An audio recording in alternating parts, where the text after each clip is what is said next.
వాగ్దాన బలము నాలో ఉన్నది, విశ్వాసవరము నాకు ఉన్నది. వాగ్దాన బలము నాలో ఉన్నది, విశ్వాసవరము నాలో ఉన్నది. కన్ను చూసి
సర్వశక్తి కలిగిన మా ప్రియ పరలోకపు తండ్రి, ఈ పవిత్రమైన నామోచ్చరణ చేసి ఈ ఉదయకాల సమయంలో నామాన్ని స్తుతిస్తూ ఉన్నాం. స్తుతి చేయుట యథార్థవంతులకు శోభస్కరం. నీ కృప, నీ సన్నిధి మీరు మాకు దయచేయండి. యేసయ్య నామములో ప్రార్థించి వేడుకుంటున్నాము తండ్రి, ఆమేన్. మంచిది దేవుని బిడ్డరా, గడిచిన పునరుత్థాన దినం నుంచి ఈ పునరుత్థాన దినం వరకు దేవుడు తన సజీవమైన రెక్కల క్రింద మనందరినీ భద్రపరిచి కాచి కాపాడి ఈ రీతిగా ఆయన నామాన్ని స్తుతించే సమయాన్ని, తరుణాన్ని దేవాది దేవుడు మనకిచ్చినందుకు మరొకసారి చేతులెత్తి స్తోత్రం చెప్తామా? స్తోత్రం, స్తోత్రం, స్తోత్రం, స్తోత్రం. దేవుని వాక్యాన్ని కొంతసేపు మనం విందాం. పరిశుద్ధ గ్రంథంలో నుండి మనకు పరిచయమైన వాక్యము, పలుసార్లు మనం విన్నటువంటి వాక్యము లూకాసు వార్త 6వ అధ్యాయము 48వ వాక్యం భాగాన్ని మరియు మనం చదువుదాం. ఈరోజు మీకు అంశం ఏమిటంటే లోతైన అనుభవం. చదవండి. వాడు ఇల్లు కట్టవలెనని ఉండి లోతుగా త్రవ్వి బండ మీద పునాది వేసిన వాని పోలి ఉండును. వరద వచ్చి ప్రవాహము ఆ ఇంటి మీద వడిగా కొట్టినను అది బాగుగా కట్టబడినది. బాగుగా కట్టబడినందున దాన్ని కదిలింపలేకపోయెను. దేవునికి స్తోత్రాలు. దేవుని బిడ్డలారా, చదవబడిన ఈ వాక్య భాగంలో యేసు ప్రభు శరీరధారిగా ఈ లోకంలో ఉన్నప్పుడు ఆయన ఒక ఉపమానాన్ని చెబుతూ ఉన్నాడు. ఒక ఇద్దరు వ్యక్తుల్ని తీసుకొని ఈ ఉపమానాన్ని చెప్తూ ఉన్నాడు. ఈ ఉపమానం ఏమని చెప్తున్నాడు అంటే, ఒక వ్యక్తి ఏం చేశాడంటే ఇల్లు కట్టడానికి ఆయన ఆ బాగుగా అంటే లోతుగా త్రవ్వి లోతైనటువంటి పునాది వేసినట్టుగా వాక్యం సెలవిస్తుంది. అంటే బాగుగా త్రవ్వి వాడు ఇల్లు కట్టవలనని ఉండి లోతుగా త్రవ్వి దాని మీద పునాది వేసి వాడిని పోలి ఉండును. చూసారా, అది బాగుగా కట్టబడినందున దాన్ని కదిలింపలేకపోయాను. ఆ కట్టేవాడు ఏం చేశాడంటే దాన్ని లోతుగా తవ్వినట్టుగా వాక్యం సెలవిస్తుంది.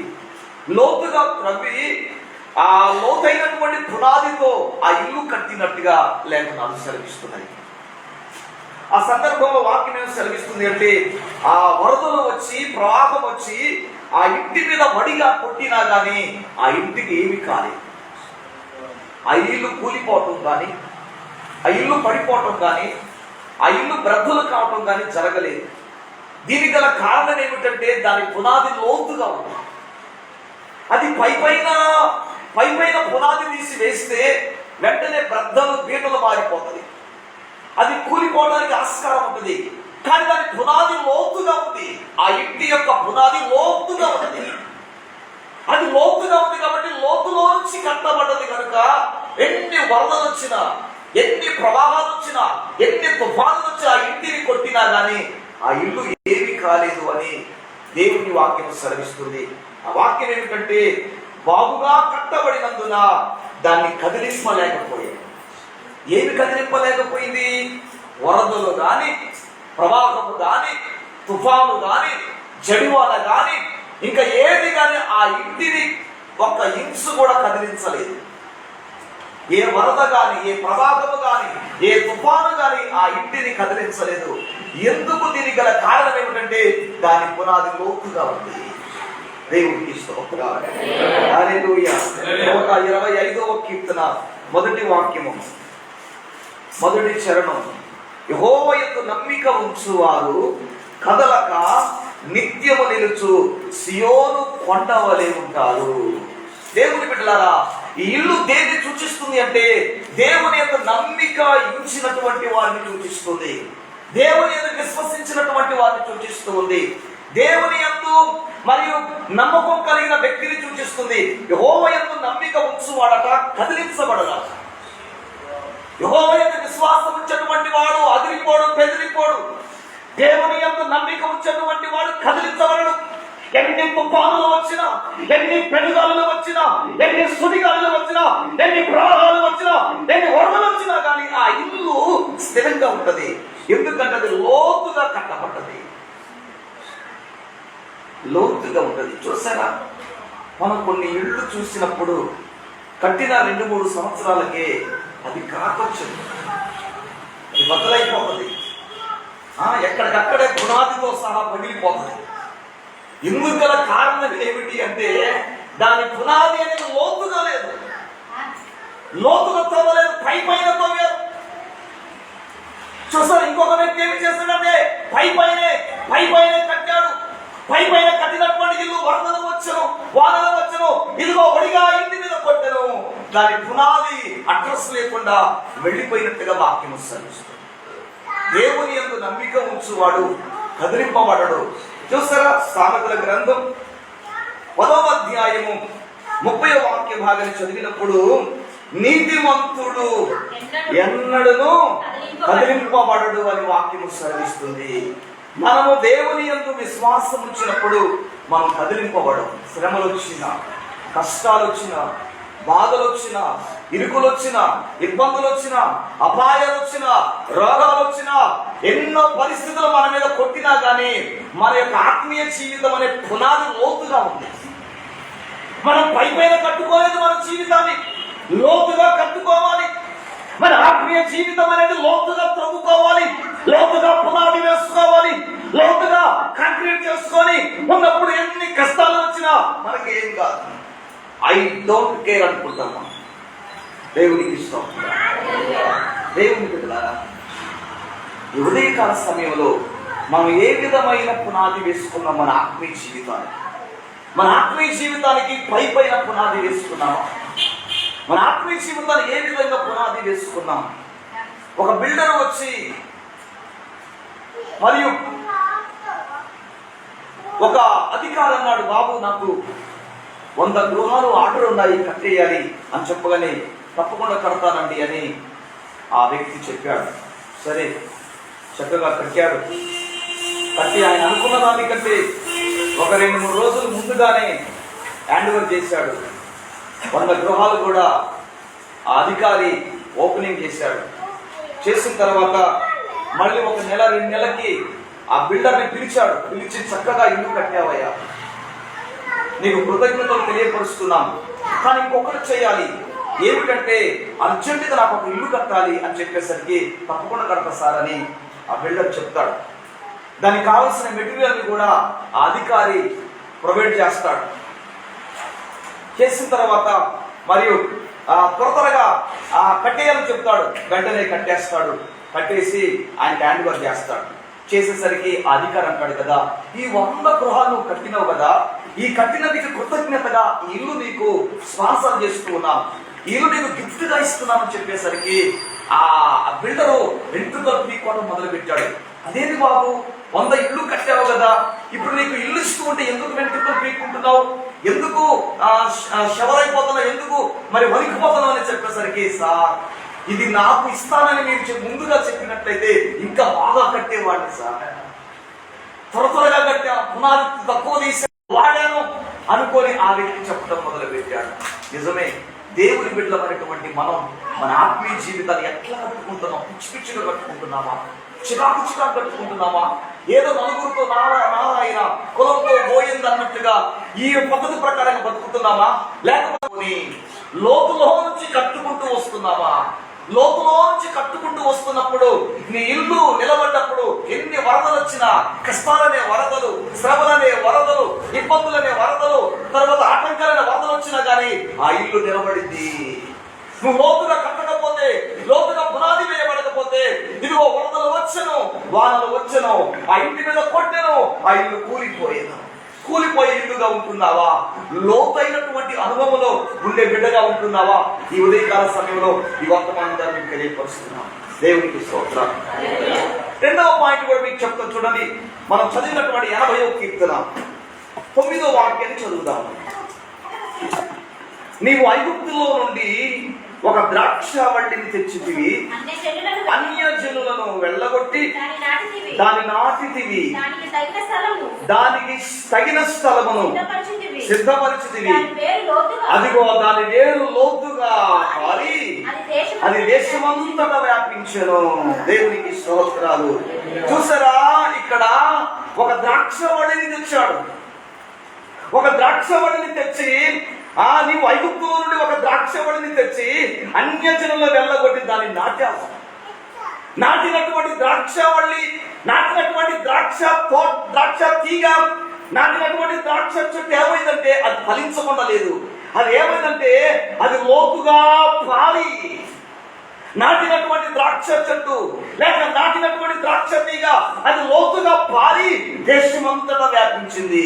అది పైపైన మరియు అది పారలేదు. అది పైపైన దాని వేర్లు లేవు.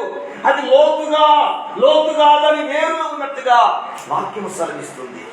అందుకనే పౌలు భక్తుడు అంటాడు కదా, చేదైన వేరు ఏదైనా మీలో మొలవకుండా మీరు ఉండండి అని వాక్యం సెలవిస్తుంది.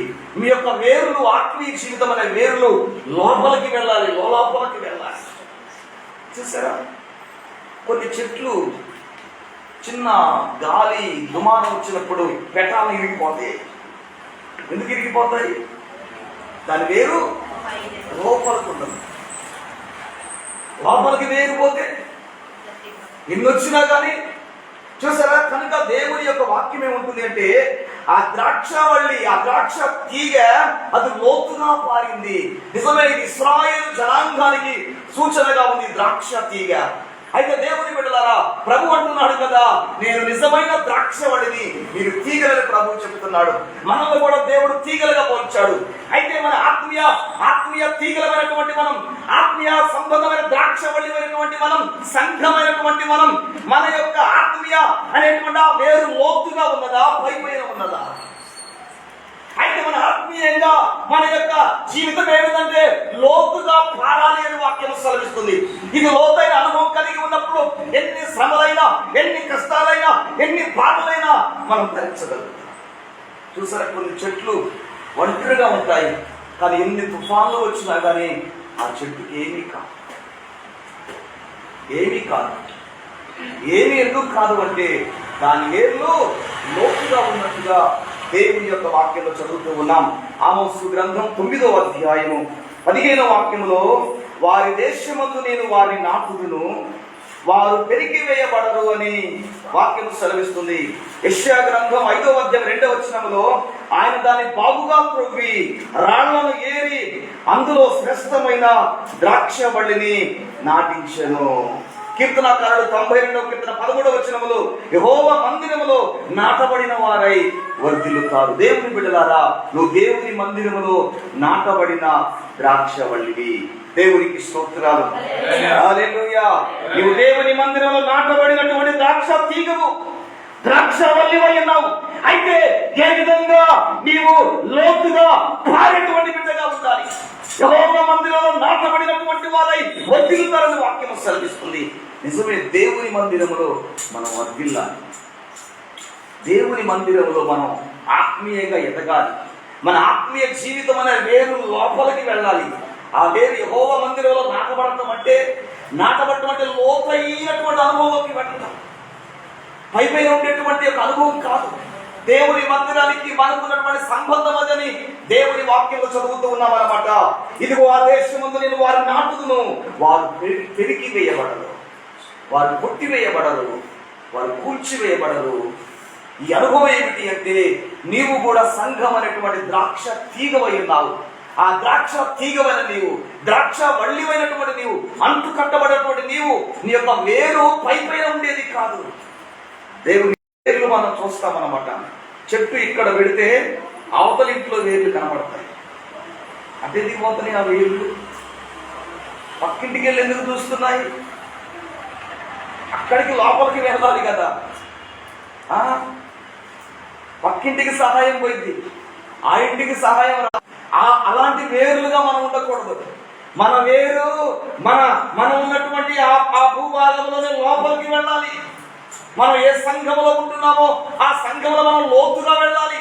మనం ఏ ఆత్మీయ జీవితం జీవిస్తున్నామో ఆత్మీయ జీవితంలో మన వేరులు లోపలికి వెళ్ళాలి అనేది వాక్యం సెలవిస్తుంది. దేవునికి స్తోత్రం. ఇది లోతైన వేరు, అది లోతైన పునాది. ప్రభు స్తోత్రాలు. ఇంకొక విషయాన్ని కూడా మీకు చెప్తాను. లూకాసు వార్త 5వ అధ్యాయము 4వ వాక్యాన్ని చూడండి. సిమోను పేతురుతో చెబుతూ ఉన్నాడు. చదువునా. ఆయన బోధించుచున్నప్పుడు, బోధించుట చాలించిన తరువాత నీవు దోణెను లోతులకు నడిపించి చేపలు పట్టుటకు నీ వలలు వేయడని సీమోనుతో చెప్పాడు. స్తోత్రాలు. ప్రభువు చెప్తూ ఉన్నాడు కదా, సీమోను పేతురు వాళ్ళు చేపలు పడుతూ ఉన్నారు. చేపలు పడుతున్నటువంటి సందర్భాల్లో చేపలు దొరకట్లేదు. వాళ్ళు విన్నారా? చేపలు దొరకనటువంటి పరిస్థితి. ఈ లోపు ప్రభు వారి దగ్గరకు వచ్చినటువంటి సంఘటన మనకు తెలిసినటువంటి వాక్యమే. అయితే ప్రభు అంటున్నాడు కదా, ఇదిగో పేతురు, నువ్వు చేపలు పట్టాలి అంటే, నీకు చేపలు దొరకాలి అంటే నీ దోణిని ఎక్కడికి పంపించాలా? లోతైన అనుభవం. చాలా మంది ఎందుకు ఆశీర్వదించబడలేకపోతూ ఉన్నారు? చాలా మంది ఎందుకు దీవించబడలేకపోతున్నారు? చాలా మంది సమస్యలు ఎందుకు పోవట్లేదు? చాలా మంది రోగాలు ఎందుకు పోవట్లేదు? చాలా మంది దరిద్రం ఎందుకు పోవట్లేదు, చాలా మందికి ఎందుకు దేవుడు సహాయం చేయలేకపోతున్నాడంటే వారి దోనె పై పైన పోతుంది. కానీ నా ప్రభు అంటున్నాడు కదా, నీవు ఆశీర్వదించబడాలి అంటే, నీవు దీవించబడాలి అంటే, నీవు అనేకులకు మేలుకరమైన వ్యక్తిగా ఉండాలి అంటే, అనేకులకు దీవెనకరమైన వ్యక్తిగా ఉండాలి అంటే, నీ జీవితం ఆశీర్వదించబడాలి అంటే, ఇదిగో నీ దోనె లోతుగా వెళ్ళాలి. దేవునికి స్తోత్రాలు. నీ దోనె లోతుగా వెళ్ళినప్పుడు, నీ దోనె లోపలికి వెళ్ళినప్పుడు ఇదిగో విస్తారమైన చేపలు పడతావని దేవుడు చెబుతూ ఉన్నాడు. ప్రభు స్తోత్రాలు. అంటే పేతురు యొక్క దోనె పై పైనే వస్తుంది. ప్రభు చూస్తూ ఉన్నాడు.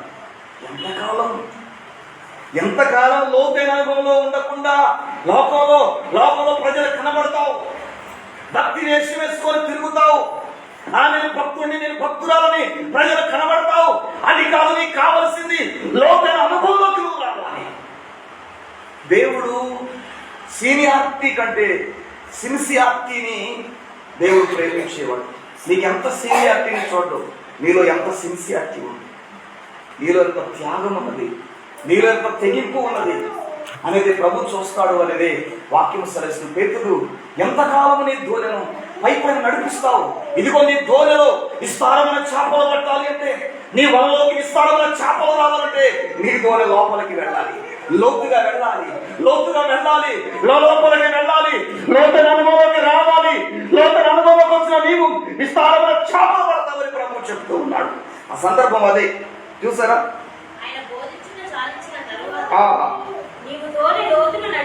నడిపించి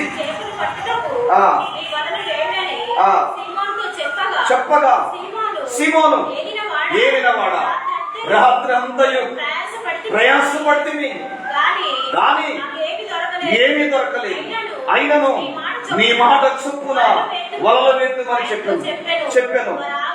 వారు అలాగూ చేసి విస్తారమైన చేపలు పట్టారు. దేవునికి స్తోత్రాలు చెబుతాం. హల్లెలూయా, హల్లెలూయా. ఇదిగో పొడవరకు చేపలు పట్టలేకపోయారు. కారణం ఏమిటి? ఎందుకు వారు చేపలు పట్టలేకపోయారు? ఎందుకు వారు చేపలు దొరకలేదు అంటే వారు దోనె పై పైన తిరుగుతున్నారు. కానీ ప్రభు అన్నాడు కదా, విస్తారమైన నీకు చేపలు దొరకాలి అంటే నీ దోనె లోతుగా. నిజమే దేవుని బిడ్డలారా, దాని గురించిన ఒక వాక్యం ఏమంటే ప్రసంగి గ్రంథం 7వ అధ్యాయము 24వ వాక్యము, సత్యమైనది దూరముగాను బహు లోతుగా ఉన్నది అని వాక్యం సెలవిస్తుంది.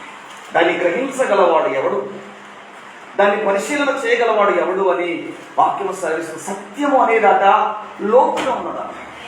ఈ సత్యం అనేది లోతులో ఉన్నది. సత్యం అంటే ఏమిటి? సత్యం అంటే ఏమిటి? యేసు అన్నాడు, నేనే సత్యాన్ని. దేవునికి స్తోత్రాలు. సత్యం దొరకాలి అంటే నువ్వు ఎక్కడికి రావాలి? లోతుగా వెళ్ళాలి. విన్నరా? చూసారా? ఆయన మీ మీదికి వస్తాడు, పరిశుద్ధాత్ముడు. ఆయన మీ మీదికి వచ్చినప్పుడు ఆయన మిమ్మల్ని సర్వ సత్యంలోకి నడిపిస్తాడు. దేవుని బిడ్డమైనటువంటి మనం సత్యంలోకి రావాలి అంటే ఇదిగో ఆ సత్యం అనేది లోతుగా ఉన్నట్టుగా వాక్యం సెలవిస్తుంది. కనుక మన ఆత్మీయ జీవితం లోతుగా వెళ్ళాలి, లోతైనటువంటి అనుభవం మనం కలిగి ఉండాలి అనేది దేవుని వచనాన్ని బట్టి ప్రభు సన్నిధానంలో మీకు తెలియపరుస్తున్నాను. కనుక మూడవది ఏమిటంటే మన దోనె లోతుగా వెళ్ళాలి. లోతుగా వెళ్ళినప్పుడు జరిగింది ఏమిటంటే విస్తారమైన చేపలు పట్టారట. వలలు పిగిలిపోయినట్టుగా వాక్యం సెలవిస్తుంది. గంటరా చేపలు పడ్డాయని వాళ్ళకి సైగలు చేసుకుంటున్నారు. అలాగూ చేసేవారు దోనెలో నింపినట్టుగా దేవుని వాక్యం సెలవిస్తుంది. 4వది చెప్పి నేను ఈ కార్యక్రమం ముగిస్తా. చూసారా? హెచ్కేలు గ్రంథం 47వ అధ్యాయము మొదటి 2-3 వాక్యాలు మనం చదివినప్పుడు అక్కడ వాక్యం ఏం సెలవిస్తుందంటే, నీళ్లు మిక్కిలి లోతై నేను దాటలేనంత నది కనబడినట్టుగా వాక్యం సెలవిస్తుంది. ఇక్కడ హెచ్కేలు అనే భక్తుడిని నా ప్రభు ఏం చేశాడు అంటే ఆయన్ని ఆ చీలమండలం లోతుగా నడిపించాడు. ఆ తర్వాత ఇంకా కొలత వేసి మోకాళ్ళ లోతుగా నడిపించాడు. ఇంకా కొలత వేసి అట్లా మరో లోతుగా నడిపించాడు. ఇంకా కొలత వేసి ఇదిగో ఇక్కడ ఛాతి వరకు నడిపించాడు. అక్కడ వాక్యం ఏమిటంటే ఈదలేనంత, చూసారా? ఈదలేనంత, దాటలేనంత నది కనబడను. ఆ నీళ్లు మిక్కిలి లోతైనది. దేవునికి స్తోత్రాలు. మిక్కిలి లోతైన నేలలో నువ్వు ఈదవలసినటువంటి బిడ్డవై ఉన్నావు. దేవునికి స్తోత్రాలు. మోకాళ్ళ లోతు నీకు సరిపోదు, దేవునికి స్తోత్రాలు. మొలల లోతు నీకు సరిపోదు, చీలమండలం లోతు నీకు సరిపోదు. నీవు మిక్కిలి లోతైన అనుభవంలోకి రావాలి అంటే ఇదిగో నువ్వంతా పూర్తిగా మునగాలి. ఇది పరిశుద్ధాత్మ అనుభవానికి సూచిస్తుంది, అదే లోతైన అనుభవం. దేవునికి స్తోత్రాలు. హల్లెలూయా. కనుక దేవుని బిడ్డలారా, మన యొక్క అనుభవం ఏ విధంగా ఉంది? లోతైన అనుభవంలో మనం ఈదుతూ ఉన్నామా?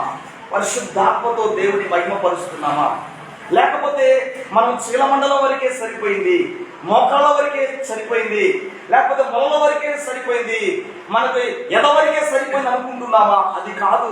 నీకు చీలమండలం సరిపోదు, నీకు మోకాళ్ళు సరిపోదు, నీకు మొల సరిపోదు. ఎదలేనంత లోతైన దాంట్లో నువ్వు మునిగి తేలాలి. దేవునికి స్తోత్రాలు. ఇది లోతైన ప్రభు స్తోత్రాలు. 4 విషయాలు మీకు చెప్పాను. మొదట ఏమని చెప్పాను అంటే లోతుగా కట్టబడిన ఇల్లు, లోతుగా త్రవ్వబడిన ఇల్లు, లోతుగా పునాది వేయబడిన ఇల్లు. వరదలు వచ్చును, వానలు వచ్చును, ప్రవాహం కొట్టిన కానీ ఆ ఇంటికి ఏమీ కాలేదు. ఎందుకు కాలేదంటే అది లోతుగా కట్టబడ్డ ఇల్లు. రెండవది ఏమిటంటే దాని వేరు లోతుగా నాటబడ్డది, నాటబడిన చెట్టు. ఇదిగో నీ ఆత్మీయ జీవితం కూడా లోతుగా వెళ్ళాలి, లోతుగా నాటబడాలి.